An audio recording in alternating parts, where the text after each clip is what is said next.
We have got another great show with some impressive guests on this Freedom from Fire. First, have you ever heard of the Urban Affairs Coalition? Do you know how they assist our communities? We'll meet the Urban Affairs Coalition's president and CEO to discuss their work. We'll also learn about the substantial component of the Philadelphia Fire Department's Special Operation Command. Stay tuned to Freedom from Fire.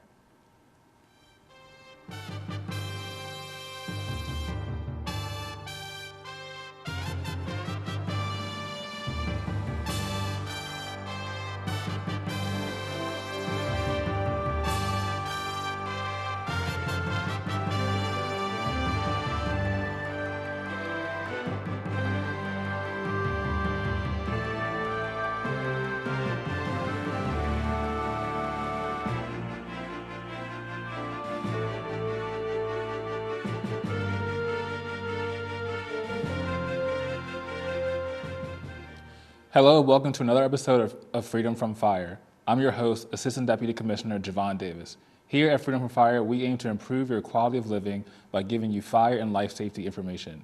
We also introduce you to our local safety partners. We're going to begin today's show by highlighting the Philadelphia Urban Affairs Coalition. The Urban Affairs Coalition unites government, business, neighborhoods, and individual initiatives to improve the quality of life in the region. They build wealth in urban communities and solve emerging issues.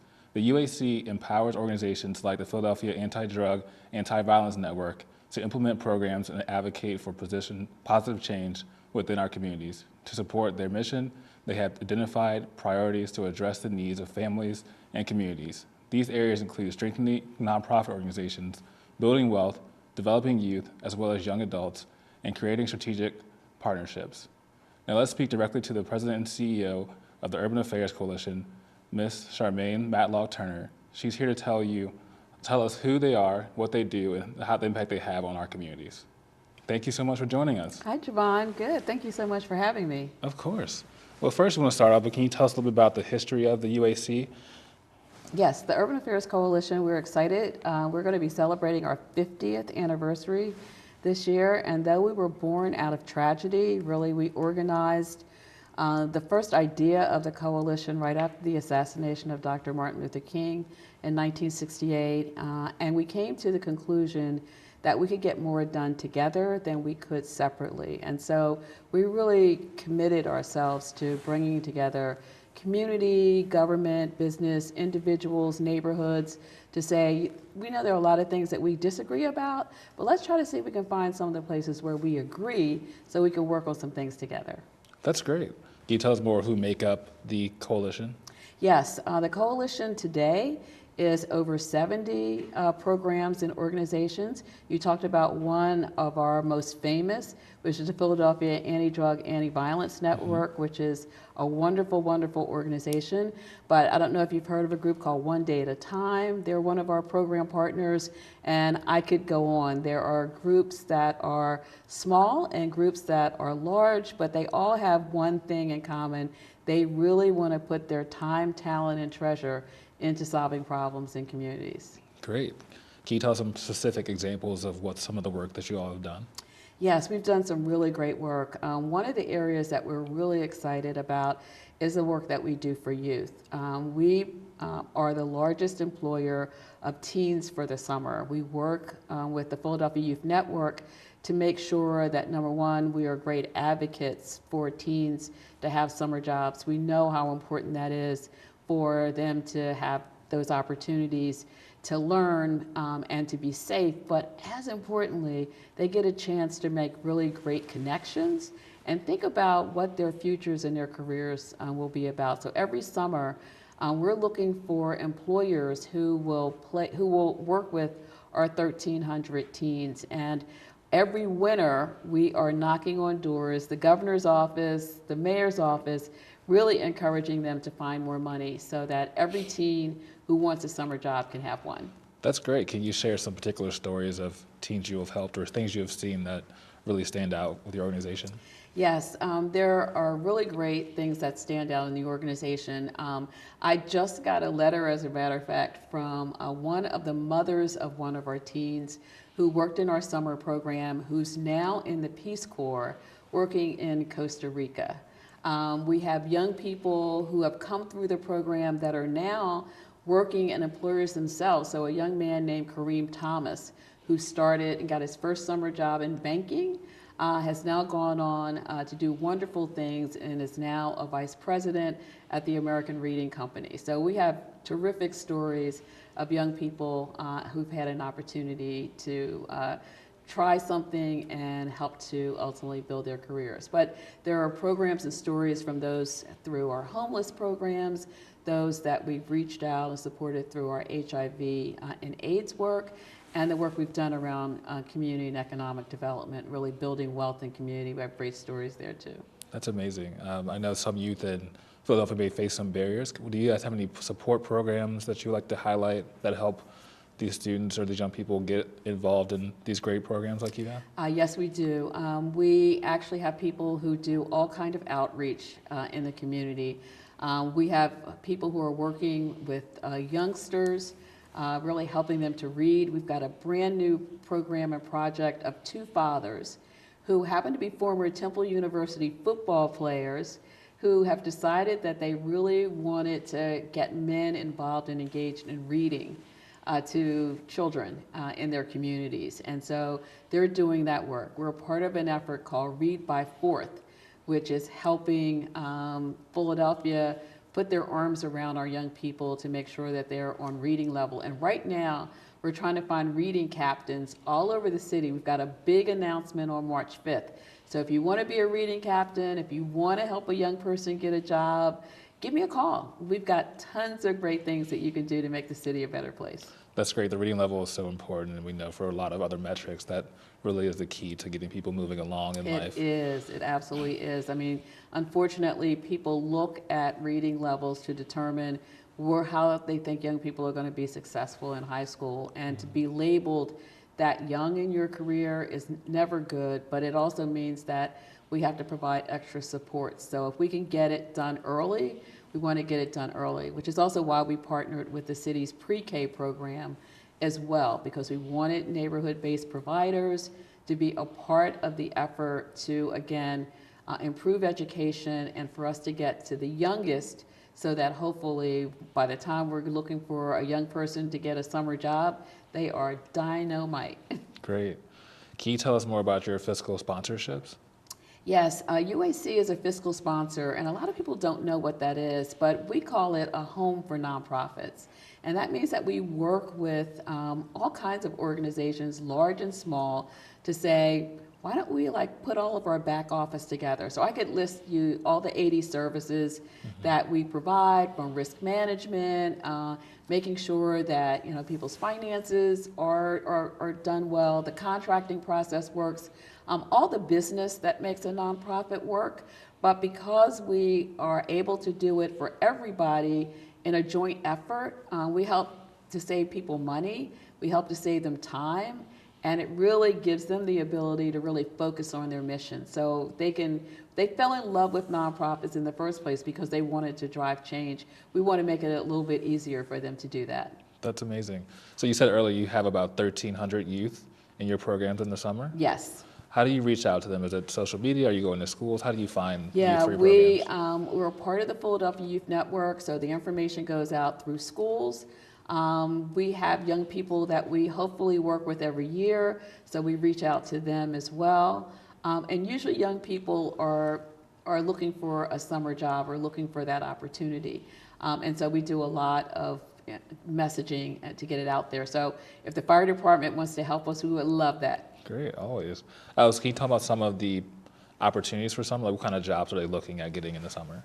They get all kinds of jobs. Usually our younger employees really start maybe in government and nonprofits. One of the great things we did a couple years ago was to marry our reading program with our summer jobs program. So many of our young people are working through the recreation department in neighborhoods during the summer, helping young people learn how to read. Isn't that great when you can marry things together, so to speak? You can get paid to do a good job and help people. Yeah, that's amazing. Exactly. So that's an exciting opportunity. So working in government, the public sector is really great. We also have young people who work in nonprofits, but we also have them working in for-profits as well. So they're working in healthcare, they're working in banking, They're working in research, they're working in tech firms. We try to get as many employers involved as possible. We work with the city and the state to really try to find the funds for the salaries for teens so that the businesses can really focus in on giving the teens a really great opportunity. That's amazing. How do you see the program evolving over the next few years? What do you all plan on doing? We want full employment. That's really our goal, is to have everybody say that there shouldn't be a teen in Philadelphia, especially a low-income teen, who doesn't get the opportunity for a summer job every summer. We want them to graduate from high school with a diploma and with a summer job portfolio that says, I'm ready to take on the world. Here I come. Great. And speaking of that, how can organizations join your program? Right, they can join us. They can go to our website at www.uac.org to learn more about us. They can also give us a call at 215-851-0110, or they can just Google Charmaine Matlock Turner and find me and send me an email or give me a call.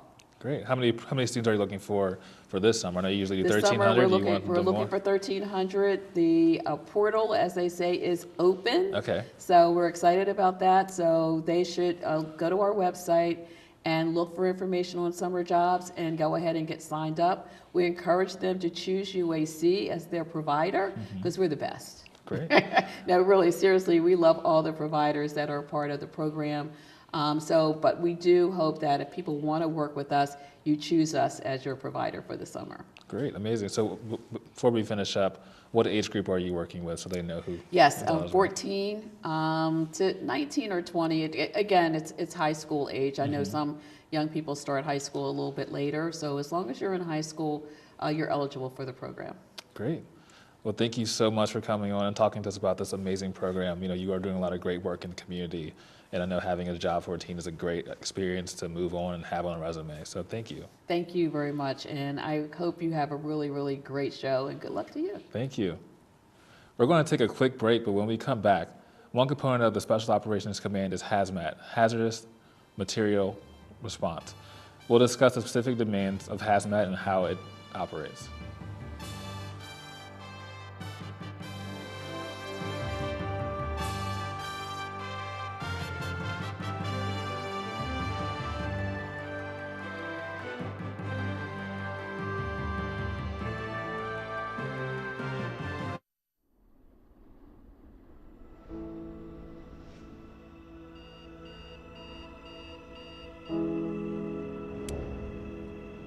Wake each morning and get lost in the adventure, knowing that you will be ready for wherever the day takes you. Learn from those willing to teach. Their wisdom and their strength will become yours. They will impart to you a tradition of education nationally recognized for its value. A tradition worthy of your best efforts.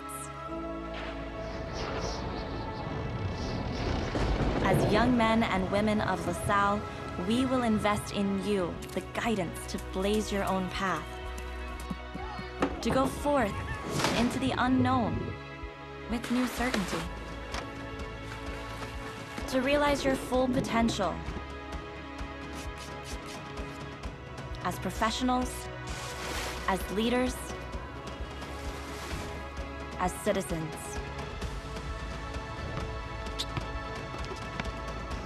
To take up your place as the accountants, speech therapists, journalists, and CEOs of your generation. To impact this city and the world beyond. These adventures are yours, and you are ready for them. Explorers are never lost.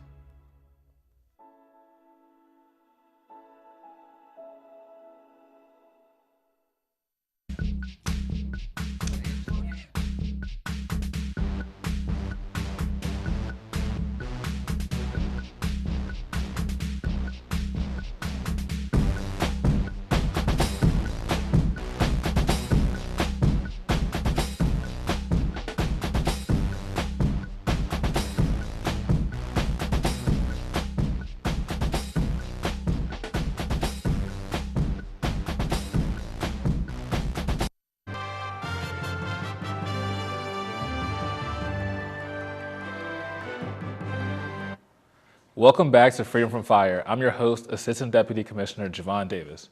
Many fire and police departments have formed dedicated hazmat response teams to deal with chemical, biological, radiological, and nuclear incidents within their communities. In order to integrate these incidents, our jurisdiction, the Philadelphia Fire Department is equipped with a state-certified hazmat response team. All state and federal hazardous materials regulations are closely followed during response to such incidents. The hazmat response team attempts to keep all incidents in Philadelphia as small as possible. Hazmat incidents sometimes involve unknown materials, for which the hazmat team uses HazCat, hazard categorizing systems for identification purposes, to addition to an onboard computer and reference materials. Let's speak directly with members who can educate us on the specifics of hazmat operations. Today we have our frequent guest, Deputy Chief of Special Operations Command, Carl Randolph. We also have Captain Jeffrey Beatrice of Hazmat 1, the city's hazardous materials response team. Thank you so much, Chief Randolph and Chief Beatrice, Captain Beatrice, for being with us today. Thank you for having us. We appreciate it. Yeah, of course. I'm excited to learn more about, SOC and hazmat. Okay. So, what kind of training are required for hazmat members? You want to go? I'll take it, Chief. In the Philadelphia Fire Department, there's 3 different levels for hazardous materials training: hazmat awareness, hazmat operations, and hazmat technician. Every member in the fire department, whether it be a paramedic or a firefighter, is trained to hazmat awareness. That's so they can recognize hazards on the street. Additionally, firefighters are trained to hazmat operations level. That'll let them, on any incident, help us in a defensive manner. And they can also do defensive operations to mitigate a spill. To be in the Philadelphia Fire Department hazmat team, you would need to be trained to the hazmat technician level. That allows you to put on suits, enter hot zones, and to mitigate an incident. Additionally, we respond to such a wide variety of incidents that training at the station daily is vital. Great. So speaking of those incidents, I'm sure you're not just going in wearing what you're wearing now. What type of material and gear do you have to wear to be part of the hazmat team, or, of course, when you go into an incident? We have a personalized specialized personal protective equipment.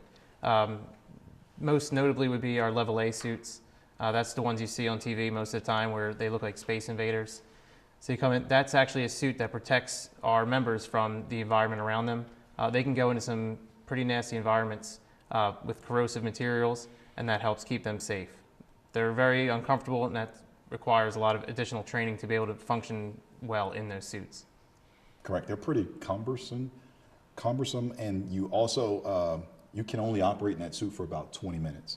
So if we do send a hazmat technician downrange, he or she will only be in that environment for about 20 minutes before we're calling them back out. And those suits do have permeation rates. So basically that'll let us know the amount of time it takes for a chemical or some type of hazardous material to permeate the suit to reach your skin. So it protects you from inhalation. You're zipped up in a suit, so it's airtight. And you wear an actual SCBA underneath that suit, so a self-contained breathing apparatus. And you normally have a continuous supply of air.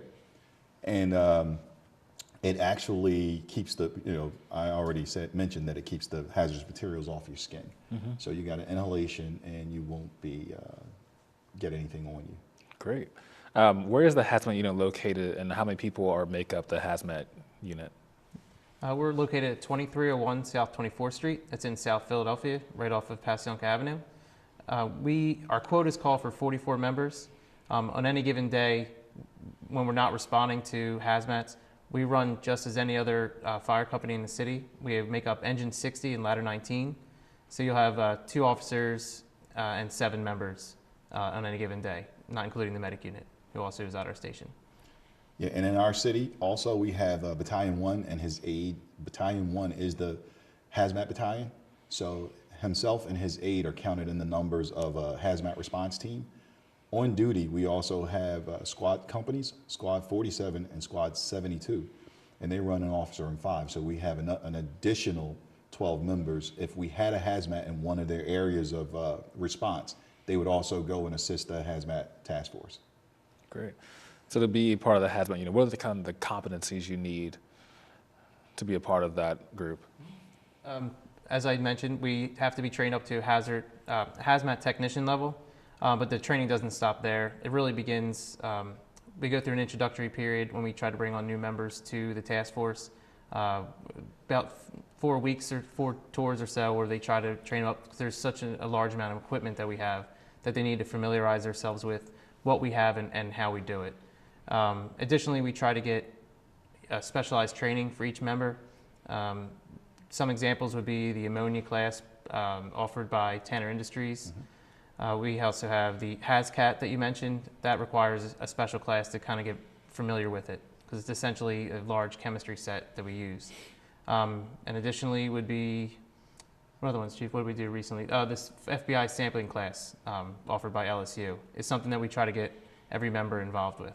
And an initiative recently was to get our members trained on rope rescue and confined space as well, so that on bigger incidents, we can help our tech rescue companies if there's a hazmat that's in a confined space or below grade.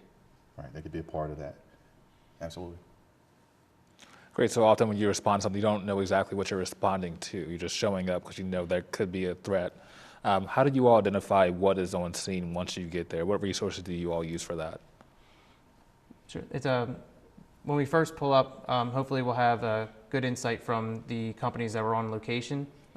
Whatever they may see, whether it be a spill or a leaking container, they'll call in the hazmat team in order to help resolve the issue. En route, we'll ask for information. When we get there, we use the old hazmat rule where you hold your thumb out, and if you're far enough away from the incident, you're good. Rule of thumb. Yeah, it is the literal rule of thumb. From there, we'll gather evidence and see what material we might be dealing with. We'll research on that substance, and that'll tell us how we can respond, what level of personal protective equipment we need, and how to go about mitigating the incident. If it's an unknown substance, it requires some extra steps. We use a wide variety of technologies in order to identify a substance. So it's not just what's going on between your ears. You have to rely on your instruments and tools. You mentioned the Hazmat kit. That's the chemistry set we use. But additionally, there's technologies now. Our Hazmat Elite uses a fluorescent infrared technology in order to identify. And we have another piece of technology that's called a Raman that uses a focused laser. And we need all them together in order to identify correctly, because if you get it wrong, there's no second chance. Yeah. Right, and also, you know, he mentioned chemistry. If you are a chemistry person, you want to be a part of this. I'm a chemistry person, so that's what drew me to the hazmat side. So when you look at, while we're responding, the FCC, Fire Communication Center, will update us on the weather. That's important, very vital on how we would handle a hazmat. We want to know if it's going to float, if it's lighter than air, if it's lighter than water, if it's in the water, if it's a hydrocarbon. We want to know all of that, because all of that will help us formulate a strategy to start to mitigate the incident. One of the things you asked is how do we, if it's an unknown, so how do we identify? Well, if there's shipping papers, so if we have a tanker that's driving down the highway or something, there's a spill, an accident with a spill, which we see a lot in our area. We got I-95, I-76, and we have a lot of traffic in the refineries. So they have shipping papers, on the trains they have shipping papers. So we take a look at that to try to get a industry name for the chemical that we may be dealing with. So there's a lot that goes into identifying, and the unknowns are definitely, you know, you want to rule out the most dangerous form of a hazmat. So we're ruling out rads and that type of stuff, radiological stuff. So if someone's bringing a hazardous material through the city, will they notify your office first, let you know, or did you kind of just run into things sometime? How does that work? We kind of just run into things sometime. I'll let the captain tell, he's boots on the ground every day. But okay. For the most part, you can just drive down 95 and see the amount of hazmats that come in. Additionally, we have trains, boats, and they come in every day with a large frequency. We're not usually notified, but recently the OEM, our Office of Emergency Management, had conducted a study that kind of showed the routes and the quantities of hazmats coming in.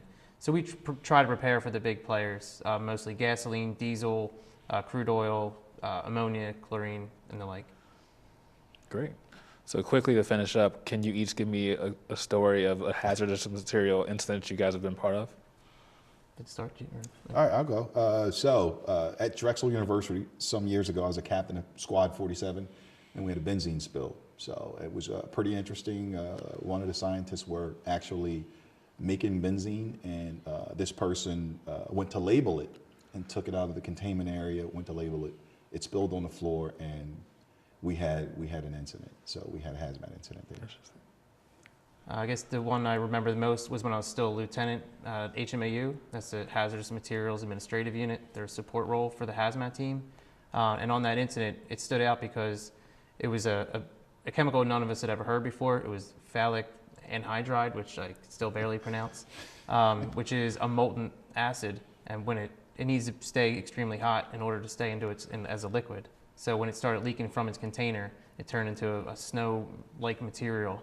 So it required a lot of research on our part, a recon team partnering with the specialists from the company, as well as our research said that it could not get wet. So we had to deal with state, local agencies in order to mitigate the incident and keep everyone from inside that was trapped inside the business safe.